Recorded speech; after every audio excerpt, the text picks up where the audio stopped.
inversionistas y para todo el país. También se puede aplicar el modelo a apoyar, digamos, el desarrollo de las empresas. Nosotros hemos hecho tanto fondos abiertos, obviamente, tenemos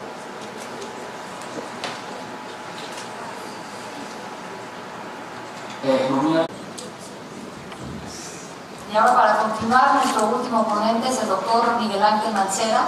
Él es jefe electo del gobierno del Distrito Federal por el Partido Revolucionario Democrático. A principios del año 2012 se postuló como parte del movimiento progresista para jefe de gobierno. Este puesto lo ganó en las pasadas elecciones del 1 de julio, habiendo obtenido más del 60% del voto aquí en la Ciudad de México. Su periodo comienza el próximo 5 de diciembre del 2012. Antes de convertirse en jefe de gobierno electo, fungió del 2008 al 2012 como Procurador General de Justicia aquí en el Distrito Federal también. Bienvenido, doctor Mancera.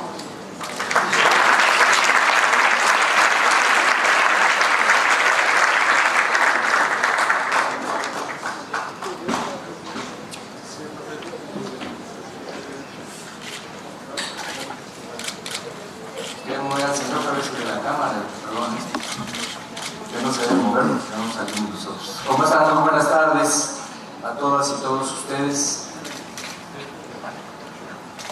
muy distinguidos invitados, señoras y señores. Quiero comenzar también agradeciendo la invitación a Alejandro Legorreta. Me parece un foro de la mayor importancia. Por supuesto, también reconocer la participación de Banamex, del Grupo Bursátil Mexicano, de Bloomberg y de todos y cada uno de los expositores y de los asistentes que hoy se encuentran aquí. Para mí es particularmente importante poder comentar, participar, hacer alguna breve exposición del tema que nos asignaron. Es un tema que tiene que ver con la modernidad, con la Ciudad de México y con lo que nosotros creemos que es precisamente lo que se está presentando en torno al aspecto económico. Difícil hablar de economía y hablar de este tipo de perspectivas después de que ha hecho uso de la palabra Manuel y que ha agotado varios de los temas que yo tenía aquí. Ya no sé para qué los voy a comentar, pero en fin. Yo diría primero que es muy importante que se advierta que las actividades productivas deben de contar con un enfoque social. Yo quisiera decir que nuestro país, de la mano de la Ciudad de México, debe posicionarse, como ya se planteó acá, como un referente de prosperidad para Latinoamérica. Implica que habrá que mantener una ruta definida, algo que hemos venido planteando desde que estuvimos en la campaña. Yo creo que el rumbo económico al que debemos avanzar requiere comprender el entorno globalizado, algo que también ya se explicó, como se puede observar en algunas de las gráficas que vamos a proyectar, especialmente en donde se ven proyecciones que tienen que ver con el crecimiento mundial. Pues se advierte que este podrá tener un retorno aproximadamente del 4% en 2013. Esto quiere decir que desde este análisis se advierte una reaceleración de la actividad en el transcurso de 2012. Las principales economías pueden ser categorizadas, algo que ya estaba planteando Manuel con mucho mayor precisión, en el análisis de Estados Unidos, en la eurozona, en los llamados BRICS, en las llamadas ahora EGLs, en México, que se está convirtiendo, como también ya lo señaló, en una parte importante de esta atracción de inversiones y que lo posicionan competitivamente en los mercados globales. Bajo esta perspectiva, advertimos que Estados Unidos está presentando tasas de crecimiento por debajo del 2%. Aunado a la de desempleo, más o menos 8%, que lleva a implementar políticas macroeconómicas contracíclicas para poder contrarrestar precisamente estos efectos. el desarrollo económico que tengan en los años futuros va a depender en gran medida de la capacidad para mejorar esa balanza de pagos. Definitivamente, al igual que Estados Unidos, la eurozona presenta déficits que yo pues no voy a ampliar más allá de lo que ya se comentó y de lo que vemos todos los días en los diferentes diarios especializados. Por su parte, las zonas emergentes, los llamados BRICS, van a tener tasas de crecimiento muy por encima del resto del mundo. Ahora veíamos las gráficas, estas gráficas que verdaderamente muestran unas tendencias que van a seguir, y creo que van a seguir apuntando para allá, y por eso están volteando a tener esta interacción precisamente con todas las economías emergentes. El panorama económico de México yo creo que tiene características, y lo voy a decir así con todo el riesgo de lo que pueda implicar, yo creo que tiene características alentadoras en el momento en el que se encuentra. Se puede permitir que el país tenga etapas superiores de desarrollo, como puede observarse en las distintas etapas, quizá 4 etapas que han marcado una dinámica productiva en los últimos 30 años, se han caracterizado por lo que también ya se dijo, altos índices inflacionarios, bajo crecimiento, y la gráfica que ahora mostramos puede ejemplificar lo que se comenta, es precisamente que se vuelve fundamental en los próximos años el país logre un crecimiento sostenido, sustentable, en el que la estabilidad y la generación de empleos sean los pilares de la política económica. El rol de la Ciudad de México, precisamente en esta tarea. Yo creo que la Ciudad de México es un punto fundamental. Si nosotros analizamos muchas de las cifras y muchas de las tendencias que tienen que ver con la economía nacional, vamos a encontrar una íntima vinculación.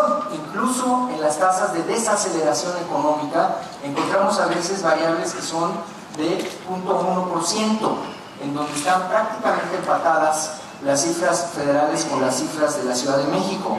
Y no es que yo quiera hacer algún anuncio nada más de la Ciudad de México, o que yo tuviera que hablar solo bien de la Ciudad de México, que sería entendible. Pero, pues es que miren ustedes, la Ciudad de México ha contabilizado el mayor Producto Interno Bruto, el PIB, el que ascendió más o menos a 2.14 billones de pesos, ha sido el mayor contribuidor al PIB nacional, es la entidad federativa con más competitividad, con mayor potencial de desarrollo, presenta diferentes ventajas, tenemos 94.83 de alfabetización, se presenta también una alta participación laboral de la mujer, tenemos un alto índice en la parte inventiva, en una línea de análisis que no puede fallar. También encontramos una posición favorable, que es el índice de desarrollo humano per cápita, que está en el 0.863 y que digamos que es el mayor, incluso comparado con países que no son tradicionalmente de economías débiles, algunos que están también en las economías emergentes.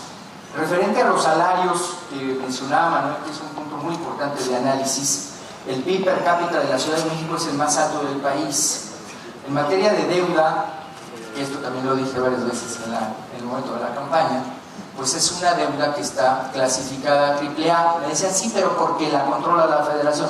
Por lo que ustedes quieran, pero por lo que ustedes quieran, estamos por debajo de la media nacional. Estar por debajo de la media nacional nos permite que incluso con algo que no tiene que ver con la Federación, y que es que la Ciudad de México tiene un portafolio económico que es multifactorial y que no está solamente reservado a las participaciones federales, pudiera darse un desembolso para el pago total de esa deuda. Quiere decir, pues, que la deuda está en 55,000 millones y seguramente se va a cerrar a 61,000. Ese techo de endeudamiento que ha sido más o menos de 5,000 millones, pero que también tiene función recaudadora. La Ciudad de México se comporta a veces con esquema de municipio, otros con un esquema de Estado, y algunas cumple funciones federales, dado esta característica que tiene de ser una ciudad capital. Entonces, también la ciudad representa o es el principal emisor soberano en mercados de capitales tienen los bonos de la Ciudad de México una amplia demanda en el sector institucional y privado.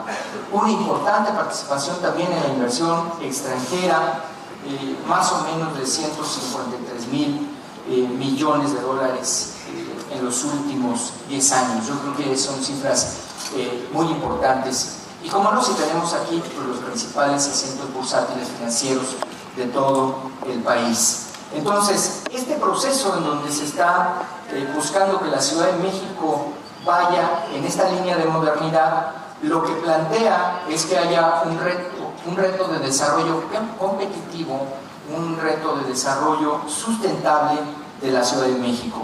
Estamos apuntando nosotros entonces a la participación básicamente de 4 motores. Queremos que participe el gobierno, que participe la academia, la iniciativa privada y también la ciudadanía. Se habla de las 3 hélices en los esquemas de innovación, en los esquemas que apuntan hacia esta forma de captar riqueza. Hablamos acá de estos 4 motores que nosotros creemos que pueden ser precisamente para lograr ejes de desarrollo y marcar un modelo eficaz que tienda al favorecimiento del crecimiento económico sostenido. Por eso es que hemos planteado la creación de actividades de alto valor agregado en todas las zonas. La Ciudad de México tiene muchas zonas de actividad, pero no de valor agregado. Todavía seguimos viendo economía, desarrollo de comercio, que está como estaba quizás hace 40 años. Entonces, habrá que buscar precisamente estos incentivos. La Ciudad de México necesariamente tiene que pasar en este modelo que ha transitado de la ciudad industrial hacia una ciudad que apunte también a la innovación, que apunte a la manufactura y que pueda tener este cambio de vocación en diferentes zonas que ahora hemos planteado como las ZODES o zonas de desarrollo económico social alineadas a vocaciones productivas. ¿Qué necesitamos para todo esto? Pues necesitamos obviamente fortalecer el tema de la investigación, de la ciencia, de la tecnología, dar fuerza a los centros educativos y dar oportunidad a todo lo que se está presentando con la parte de la innovación de los jóvenes. Los jóvenes son un factor muy importante, un capital, diría yo, de inversión de la Ciudad de México para todos estos proyectos que queremos desarrollar. Es muy importante que nosotros logremos posicionar todos y cada uno de los esquemas de competitividad. Ya hay análisis que nos dicen qué es lo que se tiene que fortalecer. Bueno, pues lo que se tiene que fortalecer es precisamente las zonas de oportunidad, las vocaciones que se le den a esas zonas, la seguridad jurídica, que es un punto fundamental, y por supuesto también la eficacia, la eficiencia de gobierno. Con todo esto podemos encontrar precisamente aquellas áreas donde se puedan hacer mecanismos o asociaciones estratégicas para el desarrollo de la Ciudad de México. Estamos hablando de ampliar y fortalecer servicios de infraestructura, de impulsar y mejorar la movilidad, que es un tema de todos los días en esta ciudad y que sabemos que va a haber cambios. Ahora pues hay una sentida molestia por el tránsito que se ha complicado, pero va a haber cambios en la modalidad y vamos a apuntar a que cuando se terminen estas obras muy seguramente se empezarán a ver como ya se ve en algunas áreas. Tenemos que fortalecer y trabajar conjuntamente con la Federación lo que es un modelo de una ciudad capital que existe en otros países del mundo. Yo estoy seguro que eso se tiene que entender. Recién en un viaje a China estábamos viendo en la inversión de movilidad. China, por ejemplo, para 2015 va a pasar, solamente en la ciudad de Shanghái, va a pasar de 400 a 800 kilómetros de metro. Es una estrategia que por algo se está apuntando, porque pues es uno de los motores más importantes. Acá en nuestro país pues habrá que analizar varios de los esquemas para comunicar pues la parte del Golfo con el Pacífico. Yo creo que se podría hacer un proyecto muy interesante. Entonces, la Ciudad de México va precisamente a mostrar esta serie de ventajas competitivas. Queremos que se puedan desarrollar, que se puedan plantear proyectos estratégicos que sean eso, altamente competitivos. Para eso la participación tiene que ser precisamente con estos motores que hemos planteado. Queremos pasar de una ciudad recaudadora a una ciudad generadora de riqueza. Yo creo que hay muchas ciudades que todavía no hemos valuado o valorado toda la riqueza que tenemos, y seguimos realizando las inversiones y seguimos realizando una serie de operaciones a la manera tradicional, a la manera quizá de la colonia. Hay que mejorar nuestras normativas que tienen que ver con las inversiones público-privadas. Hay que mantener la certeza y seguridad jurídica de la ciudad, pero hay que permitir que se den esquemas modernos para que se pueda alentar la inversión. Hay mucha gente que quiere invertir. La ciudad se posiciona como una zona natural para invertir. ¿En qué? Pues en todo lo que implica la modernidad, en la biociencia, en la tecnología de punta, en el desarrollo económico, en darle vocación a esa zona financiera que tenemos ahora ampliamente marcada y que todavía puede ser un atractivo mayor, y a crear estas zonas en donde puedan convivir lo que es el conocimiento o el estudio, el trabajo y el desarrollo precisamente para la ciudad.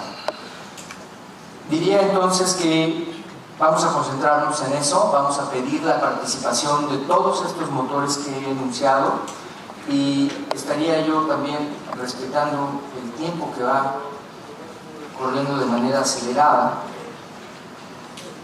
concluyendo ya con lo siguiente.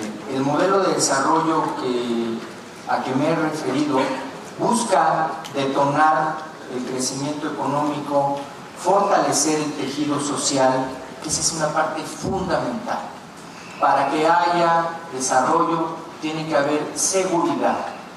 Por eso felicitaba yo a Alejandro Legorreta, porque advertí que en un foro en donde hay ideas con valor, pues se habla de seguridad, se habla de deporte, se habla de competitividad, es un concepto muy muy importante, se habla de los esquemas económicos, y todo esto es lo que participa para dar fortaleza precisamente a un plan estratégico de desarrollo.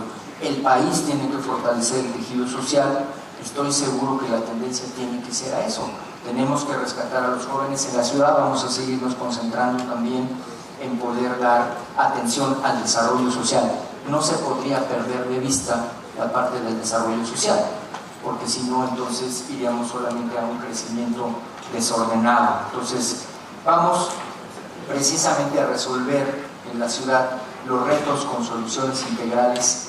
Queremos encontrar productos que miren hacia el futuro, queremos participar en este cambio, queremos ser el motor también, y para que no suene solamente a presunción, uno de los motores, la Ciudad de México ser uno de los motores que pueda dar este paso que está enfilado México, y que en esa ruta nos puede colocar como una de las economías más importantes, o dentro de las más importantes a nivel mundial, como ya se ha comentado.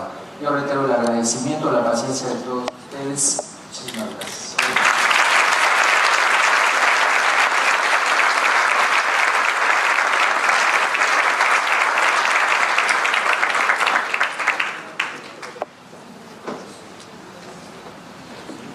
Vamos a abrir una sesión de preguntas y respuestas con el próximo jefe de gobierno del Distrito Federal. No sé si alguien tiene pregunta.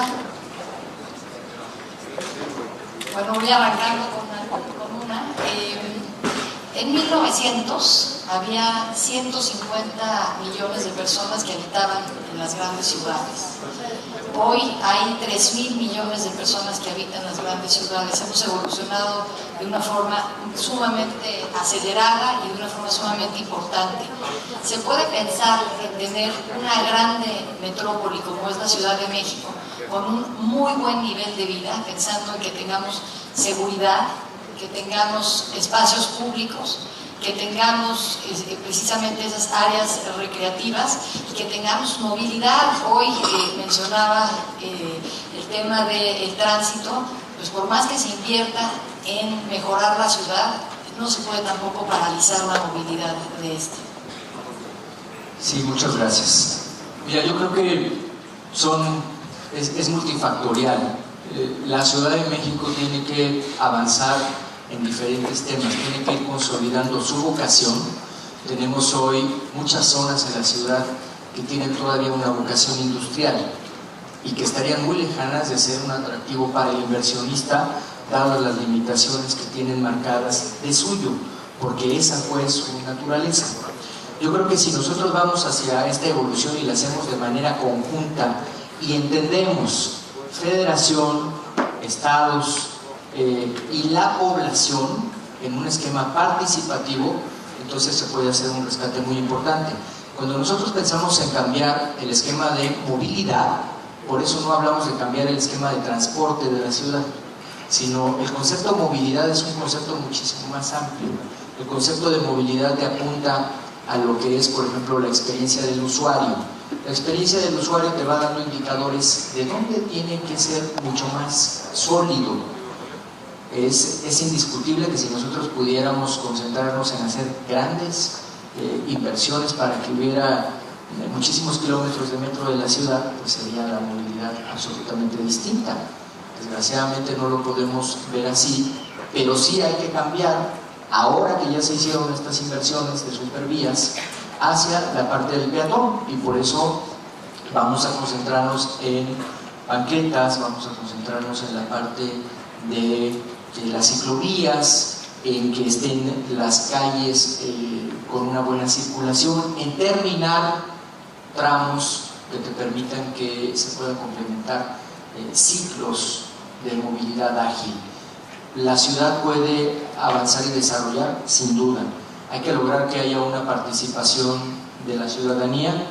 Vamos hacia lo que se está planteando en otras ciudades como las ciudades inteligentes. El proyecto que vimos nosotros de Smart City que están trabajando otros países da ya varias palomitas a la Ciudad de México en cuanto a lo que se requiere. Requieres fibra óptica, requieres páginas de internet, requieres transparencia, requieres varios de esos esquemas. Creo que vamos en la ruta correcta, la Ciudad de México va en esa ruta correcta y sí nos podría permitir tener un avance sustancial. Hay que generar más inversión y hay que aprovechar también la riqueza de la ciudad para generar inversión. Eso es también trabajarlo con las áreas que están con inversiones tradicionales, tener también algo de audacia en esa parte de la inversión.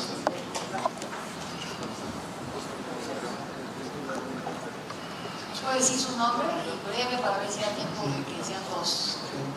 Buenas tardes, doctor. Mi nombre es Marco Antonio Monsalve y yo vengo del Instituto Mexicano de Ejecutivos de Finanzas.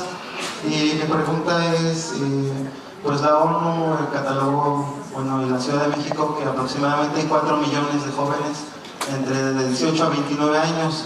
Yo veo que los programas están muy bien, que se están realizando para los jóvenes, pero muchos son de nada más, no es como un proyecto productivo, sino nada más se da el beneficio y ya es un fondo perdido.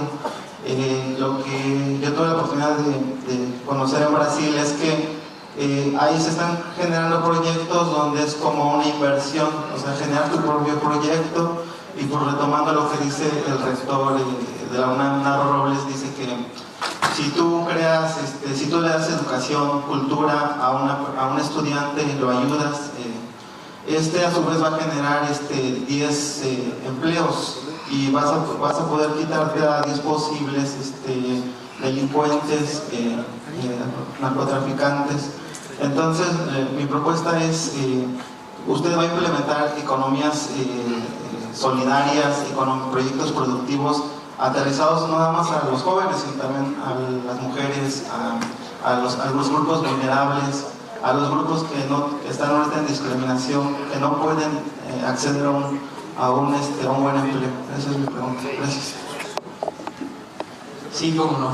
Mira, Yo creo que lo primero que tenemos que evitar es perder a los jóvenes. Yo por eso hablo de que no debemos perder a los jóvenes.